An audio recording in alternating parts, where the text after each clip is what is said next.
27 सितंबर को इजरायली हमले में हिजबुल्लाह चीफ हसन नसरल्लाह मारा गया। उसके शव को गुप्त जगह पर दफनाए जाने की कई रिपोर्ट्स हैं। नसरल्लाह को लेकर कहा जा रहा था कि उसे इराक के करबला में सुपुर्द खाक किया गया। इस खबर के सामने आते ही इजराइल और अमेरिका चौकन्ने हो गए, क्योंकि नसरल्लाह के मरने के बाद उन्हें ईरान में शहीद का दर्जा दिया गया। दुनिया भर में शिया समुदाय के लोग नसरल्लाह के लिए शोक मनाते दिखे थे। अमेरिका जैसे देश का मानना होता है कि अक्सर ऐसे हालात में ऐसे चरमपंथी की कब्र की दूसरे चरमपंथी इबादत करने लगते हैं। इनकी जगह को आतंक का अड्डा बना दिया जाता है। खैर, ये एक थियरी है, लेकिन यूएस के पुराने केस स्टडी देखें तो जब उसने आतंकी ओसामा बिन लादेन के शव को खुद समुद्र में फेंक दिया था। लादेन नहीं, आतंकियों के शवों के साथ अमेरिका अक्सर ऐसा ही करता है ताकि शव किसी और को न मिले और उसे नष्ट कर दिया जाए। मई 2011 में अमेरिकी नेवी ने एक खुफिया ऑपरेशन में लादेन की हत्या कर दी थी, जो उस समय पाकिस्तान में छिपा हुआ था।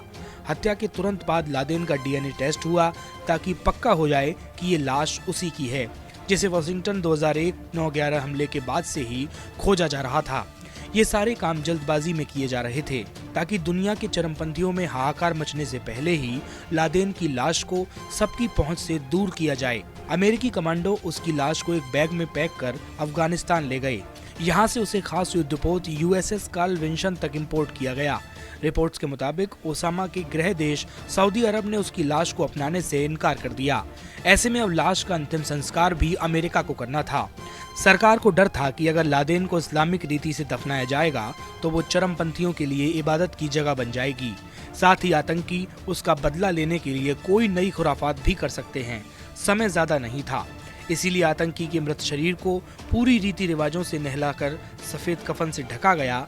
अरबी भाषा में एक अनुवादक से प्रेयर करवाई गई और उसके शरीर को बॉक्स में बंद करके समुद्र में डाल दिया गया। ये डिब्बा 150 किलो से ज्यादा वजन की लोहे की जंजीरों में बंधा हुआ था ताकि लाश फूलकर ऊपर न आए। साल 2012 में यूएस डिपार्टमेंट ऑफ डिफेंस के कुछ मिलिट्री डॉक्यूमेंट लीक हो गए, जिसमें इस तरह की जानकारी थी। बाद में फ्रीडम ऑफ इंफॉर्मेशन के तहत भी ये बात बताई गई। तब अमेरिकी सरकार ने सफाई दी कि गोपनीयता के पीछे सुरक्षा कारण थे। हालांकि कुछ थियरी ये भी कहती हैं कि लादेन को समुद्र में बहाने की बजाय उसकी लाश के बहुत सारे टुकड़े करके यहाँ वहाँ छितरा दिए गए।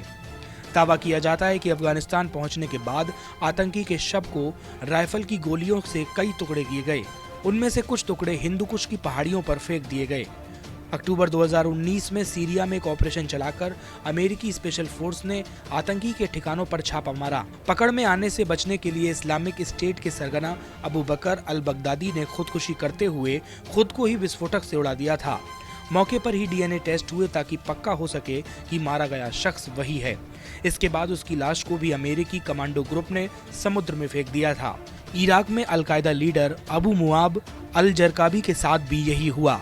दुनिया भर में आतंक का पर्याय बन चुके जरकाबी की तलाश अमेरिका को लंबे समय से थी। आखिरकार जून 2006 में इराक के एक छोटे से गांव में उसका सुराग मिला। नेवी ने आनन फानन में गांव खाली कराकर उस जगह पर हमले किए, जिसमें जरकाबी गंभीर रूप से घायल हो गया और बाद में उसकी मौत हो गई। डीएनए और बायोमेट्रिक के बाद लाश को इराक में ही किसी अज्ञात स्थान पर दफन कर दिया गया। अमेरिकी और इराकी अधिकारियों ने भी इसकी जानकारी नहीं दी कि जरकाबी की लाश आखिर कहां दफन हुई थी। अमेरिका की तर्ज पर इजराइल भी यही करता है। उसने कई बार फिलिस्तीनी आतंकवादियों, खासकर आत्मघाती हमलावरों की लाशों को कब्जे में लिया और उन्हें अज्ञात जगहों पर दफना दिया ताकि उनके सपोर्टर उनकी कब्र को शहीदी स्थल या स्मारक न बनाएं। इस देश में कई ऐसी कब्रगाहें हैं जहां आतंकवादियों की लाशें दफनाई गई हैं। इन कब्रिस्तानों का कोई नाम नहीं बल्कि नंबर होते हैं और उन कब्रों को भी नंबर दिए गए हैं। इसी आधार पर इजरायली सरकार उन्हें पहचानती है। साल 2008 में फिलिस्तीन के हमास से कैदियों के एक्सचेंज के दौरान इजरायली सरकार ने कई लाशें सौंपी जो 70 के दशक में मारे गए आतंकवादियों की थीं। नमस्कार, मैं हूं मानक गुप्ता। अगर आपको हमारा ये वीडियो पसंद आया हो तो इसे लाइक और शेयर जरूर करें और हाँ, हमें सब्सक्राइब और फॉलो करना ना भूलें ताकि आप देश और दुनिया की कोई खबर मिस ना करें। तो जुड़े रहिए हमारे साथ और देखते रहिए न्यूज़ 24।